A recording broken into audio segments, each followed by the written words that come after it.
My name's Elena, and I was already sitting in the interview room when I realized my sister was on the panel.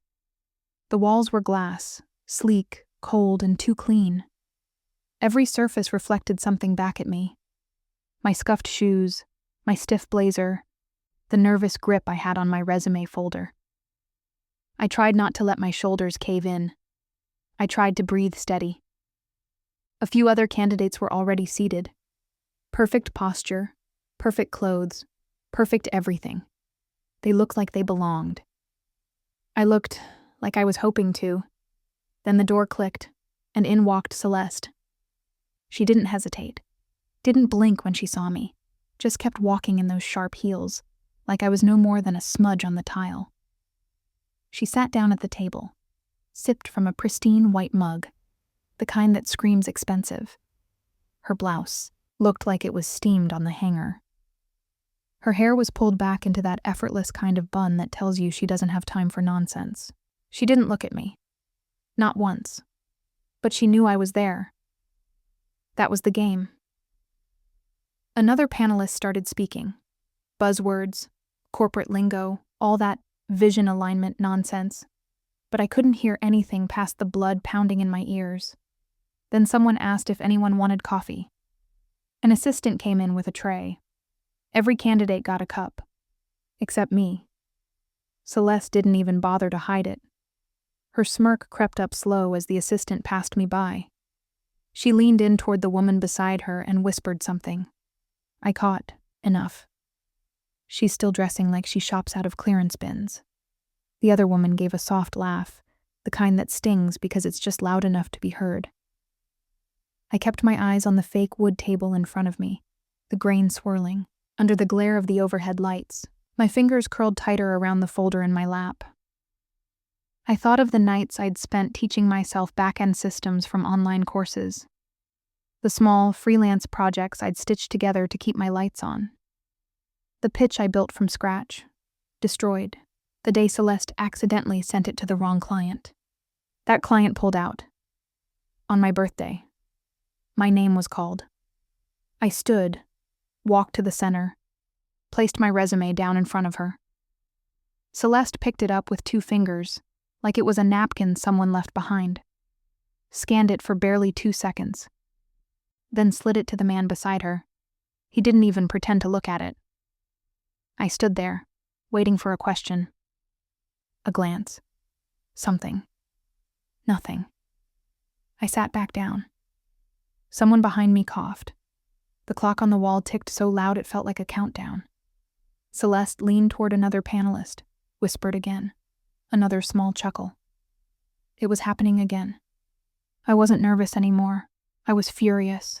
Not loud, not screaming. Just that quiet, steady fury that builds behind your ribs when you know they've already decided who you are. The man across the table, Greg, looked directly at me for the first time and smirked. So, he said, what makes you think you're ready for the big leagues? His tone wasn't curious. It was amused, like I was a kid pretending to play CEO. I opened my mouth, but before I could speak, Celeste reached across the table again.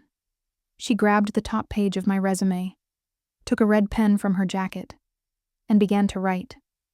From my seat, I could see the words forming. Wrong major, wrong look, wrong fit. Then, at the bottom, in big, bold block letters, unqualified. She set the paper down gently, like it was evidence. She didn't look at me. She didn't have to. I stared at the word, unqualified. It bled through the page. I didn't flinch. I didn't reach for it. I just nodded once, stood up, and walked out of that room. And I didn't look back. The thing is, that wasn't the first time she'd done it. I wish I could say that moment in the interview room was some kind of breaking point, some huge betrayal that came out of nowhere. But it wasn't. Not really. It was just louder than the others. The first time she stole from me, I was 24. Still figuring things out, still trying to turn late nights and unpaid internships into something real. I'd been freelancing for a few months, working on this concept I was proud of, an integration platform for nonprofits to better manage their data. I'd stayed up for days pulling it together, building a pitch deck that made sense even without tech jargon. It wasn't perfect, but it was mine. One night, over wine, I showed it to her. Just proud, naive, hoping maybe she'd give me advice, or connect me to someone, or even just say, "Hey, this is good." I didn't think I needed to protect it. She was my sister. A week later, her firm pitched a near-identical concept to the same client I'd been in early talks with. Same structure, same use case. Even some of my phrasing showed up in the slides. The client ghosted me after that. When I asked her, softly, carefully, if she had shown it to anyone, she didn't even deny it. She laughed. Not mean, exactly. Just casual. "I didn't say it was mine," she said. "But if people connect dots, that's not really my fault." Is it? That's what she always did. Shifted the blame just enough to leave you questioning if you were overreacting. I remember sitting across from her at dinner not long after that. Our dad had poured drinks and raised a toast to his brilliant daughters. He pointed to Celeste and called her the visionary. He looked at me and said I'd always been the kind one. Kind. That word landed like it was supposed to be a compliment, but it didn't feel like one. It stuck to my ribs in the way that sharp things do. I sat there, smiling with a fork in my hand, while everyone laughed and clinked glasses, completely unaware that the idea they were toasting had come from me. That's the part that hurts the most, not just the stealing, the rewriting. The way she could take something that came from my head, from my hands, and make it hers so completely that even our family forgot where it started. She didn't have to lie. That was her brilliance. She just let people believe what they wanted to and never corrected them. And back then, I was too scared to speak up, too unsure, too conditioned to be gracious, to be kind. Looking back now, I see the pattern.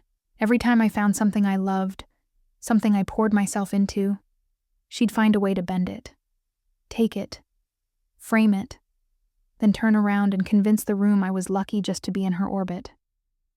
That interview room wasn't some isolated humiliation. It was a continuation. And that red ink on my resume, it wasn't a surprise. It was a signature, one I'd seen before. I just didn't want to believe it until now. I didn't cry. Not in the elevator, not on the street, not even when I passed. The bakery that always smells like warm bread and memories I don't belong to anymore. My heels clicked against the sidewalk like I had somewhere to be, even though I didn't. Not really. 2 blocks away, I slipped into a cafe that never changed. Same cracked leather chairs, same smell of burnt espresso and second chances. I ordered a coffee I wouldn't drink, just so I could sit in the corner by the window without being told to leave. The resume was still in my hand, folded, torn straight through the middle like someone wanted to split me in half and leave the better part behind. I stared at it on the table. The red ink, that word. Unqualified. And I felt something rise in me. Not tears. Not shame. Something quieter. Heavier. The kind of weight you can only carry after you've been underestimated one too many times. My phone buzzed. It was still open to a draft. I'd started last week. A resignation email to a tiny startup I'd been consulting with. I hadn't sent it yet. I'd been telling myself I needed to let go of the little things if I ever wanted a real shot at something bigger. Now, staring at that draft, I wondered if I had it backward. My finger hovered over the send button. Maybe they were right. Maybe I didn't have the look. Or the pedigree. Maybe my sister had been right all along. That I was just a placeholder. Someone to root for in private but not worth betting on in public. I hit delete. Not today. I picked up the torn paper, folded it again carefully, tucked it back into the folder like it mattered.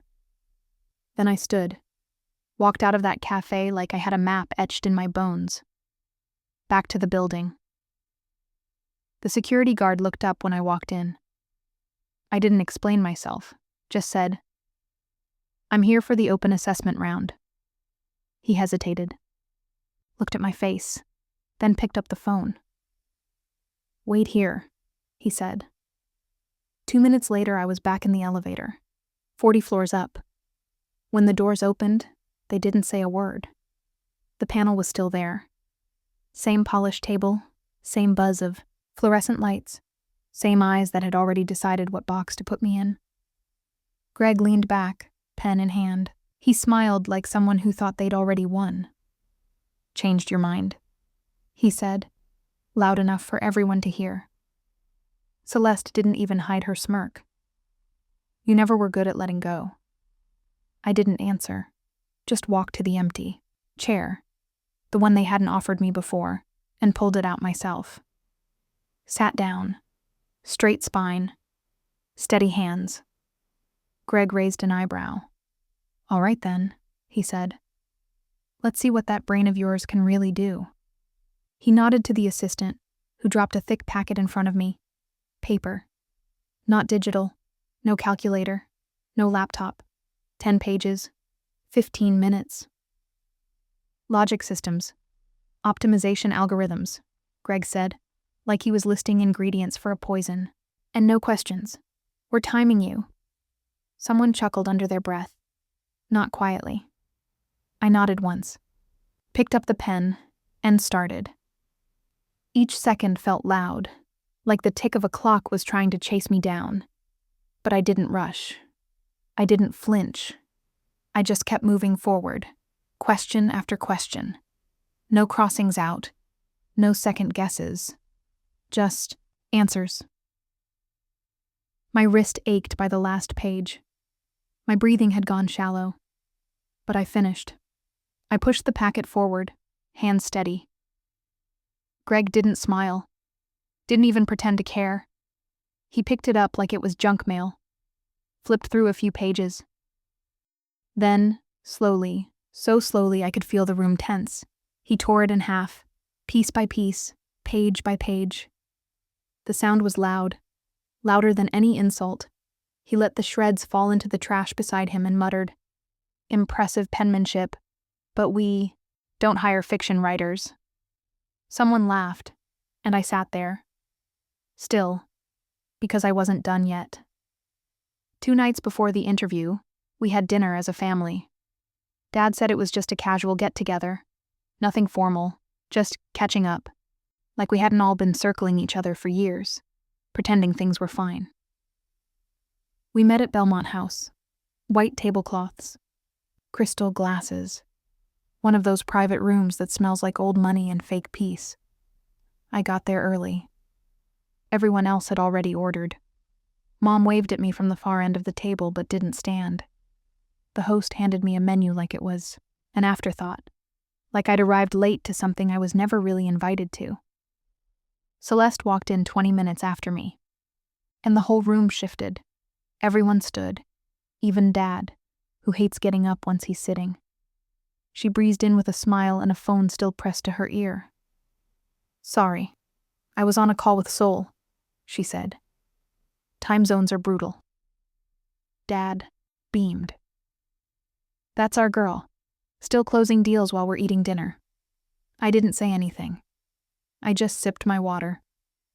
We toasted with champagne. Mom leaned in toward me and clinked her glass against mine. "Freelancing must build resilience," she said sweetly.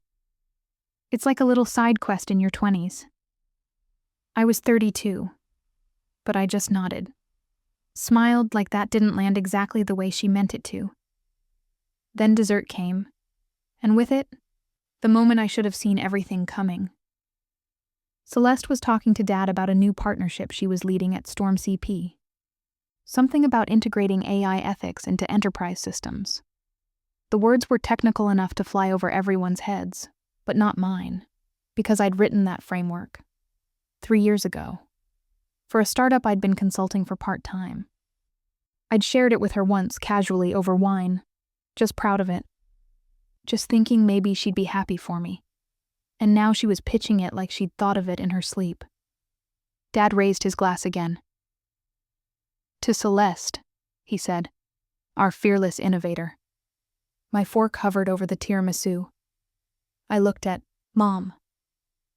She smiled and said, "Don't look so serious, Elena. It's not a competition." "Of course not." That's when Celeste leaned in. Her voice dropped so low only I could hear it. She poured me another glass of wine and whispered, "You'll always be beneath me, darling. You know that, right?" Then someone shouted, "Mom, smile!" and a camera flash went off. In the photo, I'm smiling. Chin tilted, glass raised. You'd never know.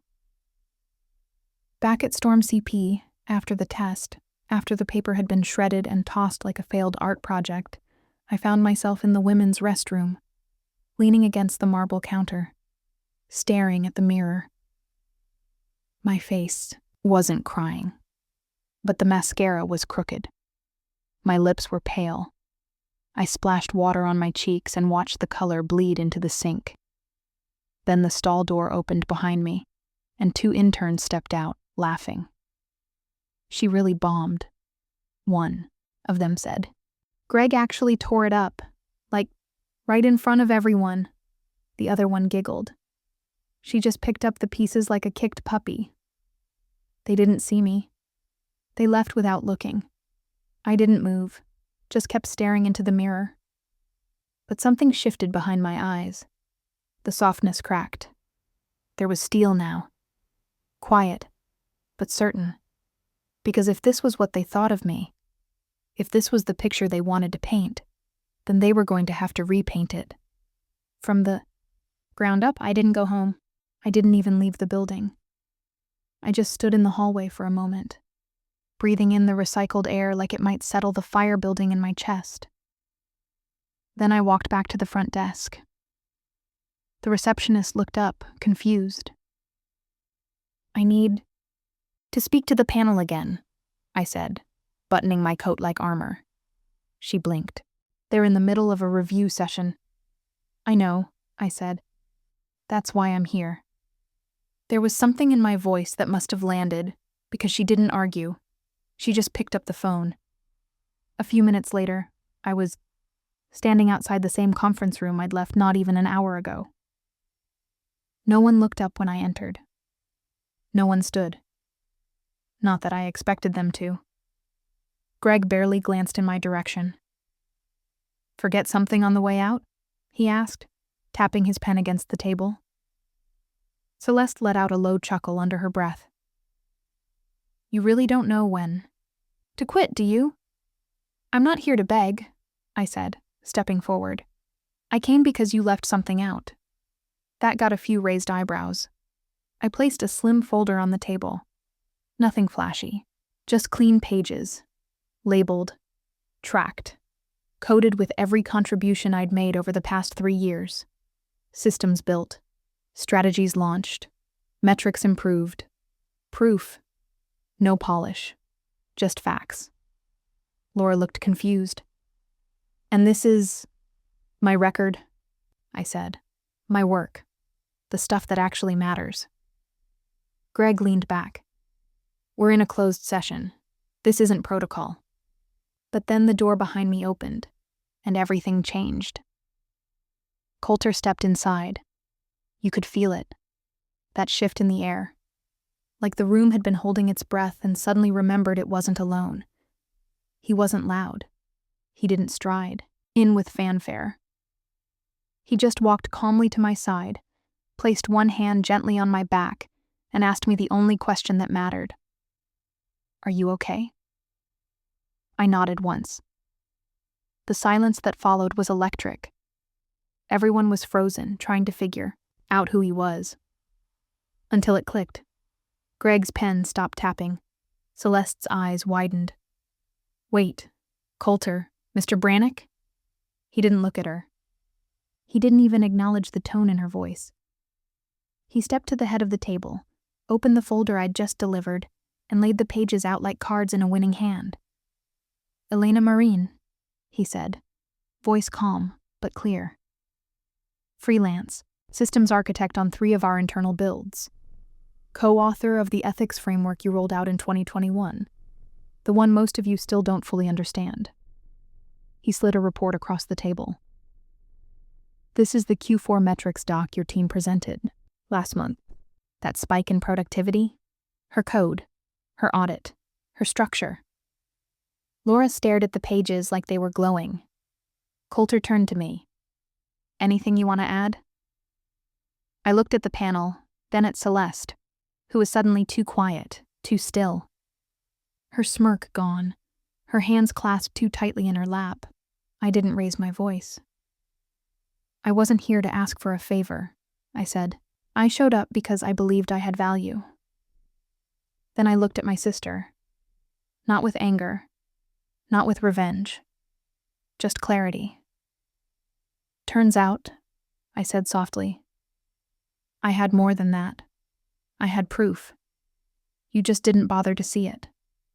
And for the first time, she didn't have anything to say. Coulter didn't waste time.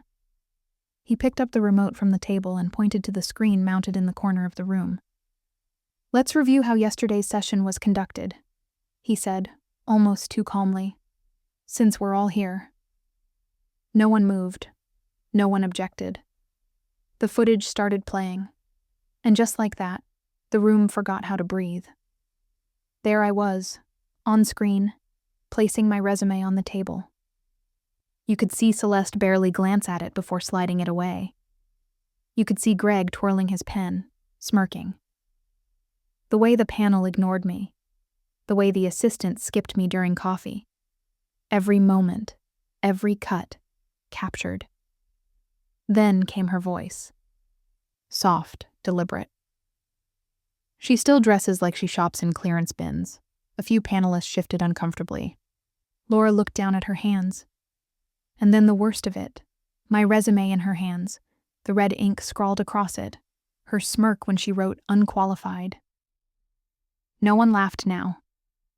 Coulter didn't say a word. He let the silence thicken like cement. Let them all feel the weight of what they'd done.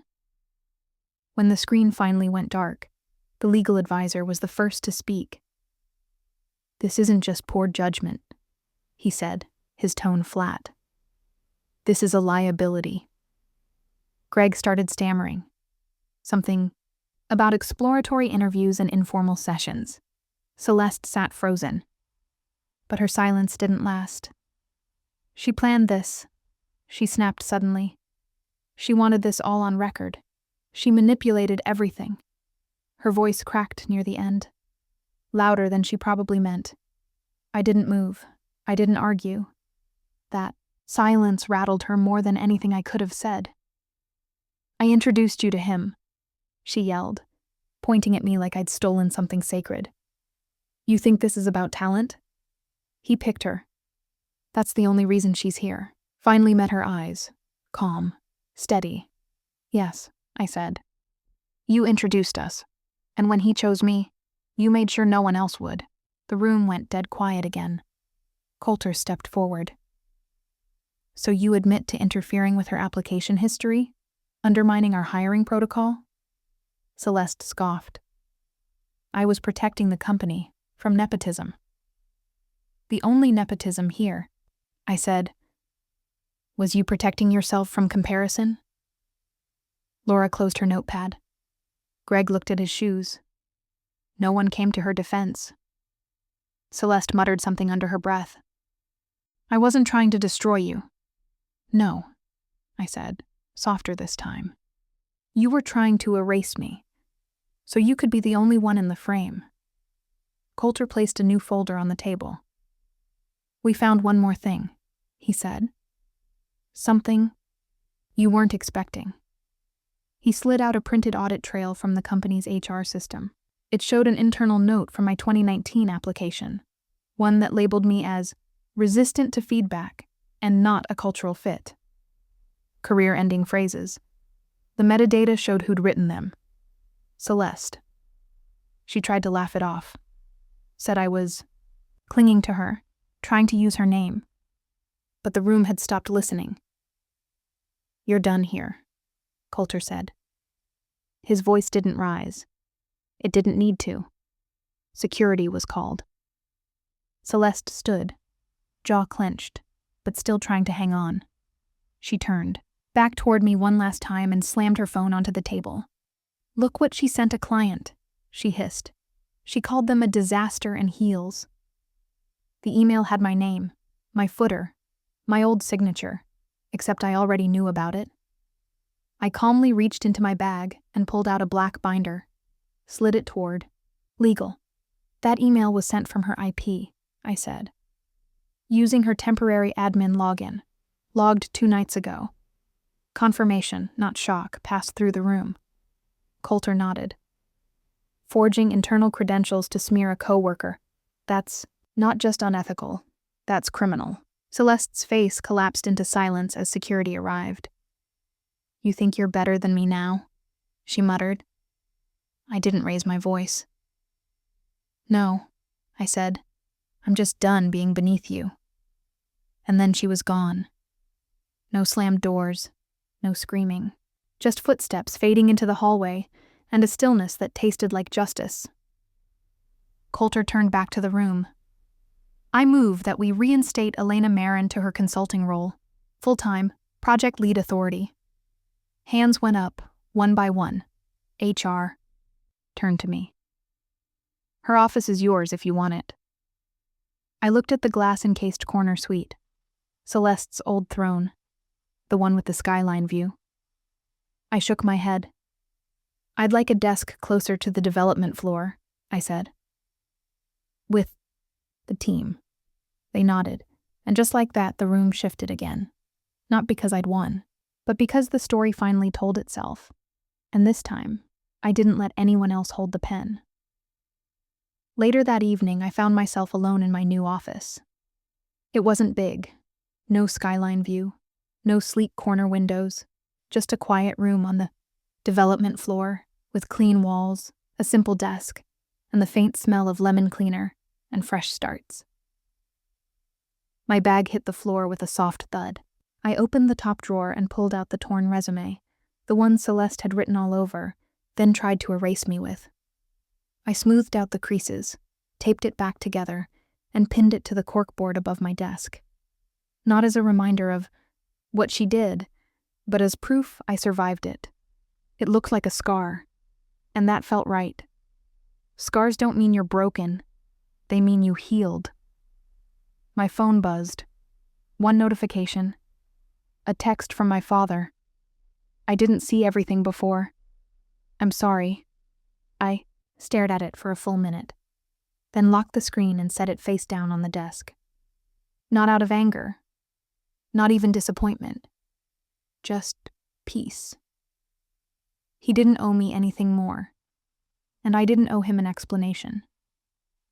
Some bridges aren't meant to burn, but that doesn't mean they have to be rebuilt either. I took a slow breath. The kind that reaches all the way into your ribs, the kind you only take when you finally have space. A little while later, I was heading to the break room when I saw her, the intern from the hallway. The one who had stood just outside the interview room, resume clutched to her chest like armor. She couldn't have been more than 24. Her hair was pulled too tight. Her hands fidgeted with the corners of her ID badge. She looked up when she saw me. Didn't smile, but she nodded. And her grip on that folder loosened just slightly. I nodded back. Weeks ago I would have looked away, shrunk down, tried not to take up space, but not now, because I finally understood. I was never meant to shrink to fit her shadow. I wasn't the one who needed to be smaller. I was just trying to fit into a space that was never designed for me to belong in. So, I stopped trying. I stopped waiting to be seen, or chosen, or validated. I walked back to my desk with quiet steps and a full heart, sat down in the chair that I earned without applause, and taped one more thing to the wall, an old napkin from a failed pitch meeting. Scrawled on the back in faded ink were the words, "No one sees the quiet builder until the building outlasts the storm." And maybe that's all it ever was. trying to hold space in a family that only had seats for the loudest name in the room. But strength doesn't have to shout. Sometimes it's in the decision to keep going, to stop explaining, to just exist. Fully. Freely. If you've ever had to walk away from family just to find yourself again, I see you. And if this story hit something in you, share your thoughts below. Or don't. You don't owe anyone your voice. But if you're ready to speak, this is a safe place to start. And if you want more stories like this one, subscribe to the channel. You're not alone. Not anymore.